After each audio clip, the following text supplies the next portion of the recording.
Es duro decir esto, pero nosotros, los periodistas que trabajamos verificando noticias falsas, sabemos que no vamos a solucionar el problema de la desinformación. Por cada noticia falsa que verificamos, sabemos que hay una persona, muchas veces pagada, que crea otras 10. Todos los días, a cada hora, hay miles de personas en el mundo que trabajan en generar noticias falsas. Son informaciones a favor o en contra de gobiernos, partidos políticos, empresas y movimientos sociales. Y este no es un tema en el aire o abstracto. Hay evidencia de organizaciones que trabajan en campañas de manipulación y que operan, por lo menos, en 70 países alrededor del mundo. En China, por ejemplo, se estima que existen equipos de más de 300.000 personas entrenadas y pagadas para difundir información falsa. En este video le quiero contar por qué el fact-checking o la verificación de datos no es suficiente. Le voy a contar sobre el negocio de la desinformación.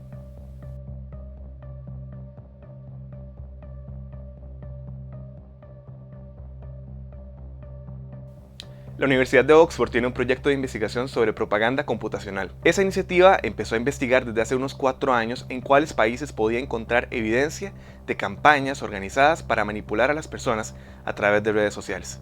En el 2017 lograron encontrar pruebas para asegurar que eso estaba ocurriendo en 28 países. Un año después, en el 2018, encontraron evidencia para 48 y el año pasado encontraron pruebas para 70 naciones en el globo. Su último estudio no menciona a Costa Rica, pero eso sí, la Universidad de Oxford encontró evidencia de casos en Honduras, en Guatemala, Colombia o México. El estudio deja claro algo importante. Lo más relevante para una pieza de desinformación es procurar que usted se la crea. Por eso, aunque esas organizaciones usan bots o programas creados para divulgar y crear noticias falsas, también contratan a personas reales, a cyborgs, que son trabajadores que de vez en cuando toman posesión de cuentas automáticas para hacerlas parecer más reales. ¿Cuáles son los blancos de esas campañas de desinformación? Según Oxford, esas organizaciones usan informáticos o expertos en comunicación para atacar principalmente a los opositores de partidos políticos, en un 89% de los casos. Hay otro tipo de encargos que también son muy comunes.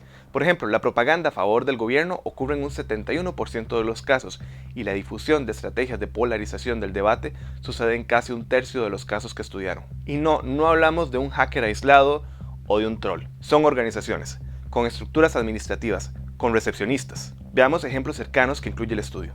No tenemos que ir muy lejos.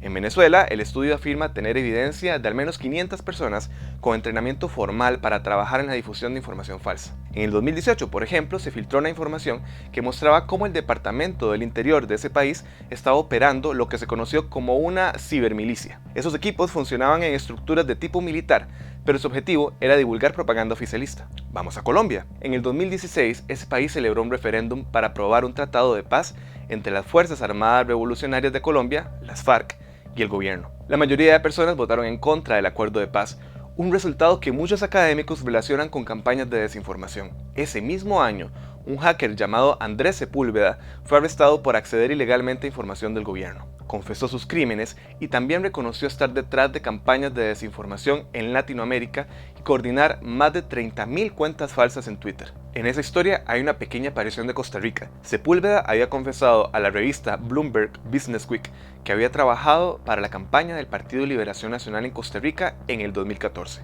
El PLN negó esa relación cuando se compartió el artículo. En México, el estudio de la Universidad de Oxford muestra el caso de Carlos Merlo, del Víctor Lilaf. Él es conocido como el millonario de las fake news en México. Merlo asegura haber accedido a contratos que oscilan entre los $2.500 y los $50.000 por mes, destinados a crear cuentas o páginas falsas. Varias investigaciones sugieren que su empresa probablemente orquestó redes de bots en India, Brasil y Rusia. Y en Guatemala, la Universidad de Oxford resaltó múltiples contratos para crear un equipo permanente de desinformación. Esos compromisos están valorados en más de $100.000. ¿Qué nos dice todo esto? Que los esfuerzos para verificar noticias falsas son importantes, pero no van a solucionar el problema. Hay una economía alrededor de la desinformación que no se compara con los esfuerzos para desmentirla. Desmentir estos esfuerzos de desinformación es como tratar de tapar el agujero del chorro de un hidrante con el pulgar. ¿Qué le toca a los periodistas? Necesitamos aprender a bucear entre algoritmos y atacar a los modelos de negocios que usa la economía de la desinformación.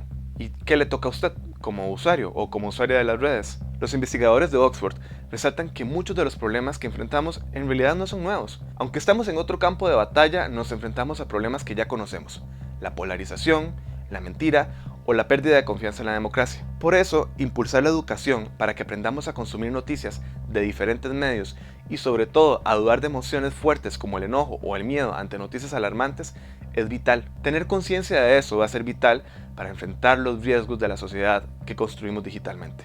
Evite ser víctima de sus emociones cuando consume información. Recuerde que quien le pone la carnada puede ser un mercenario de la desinformación.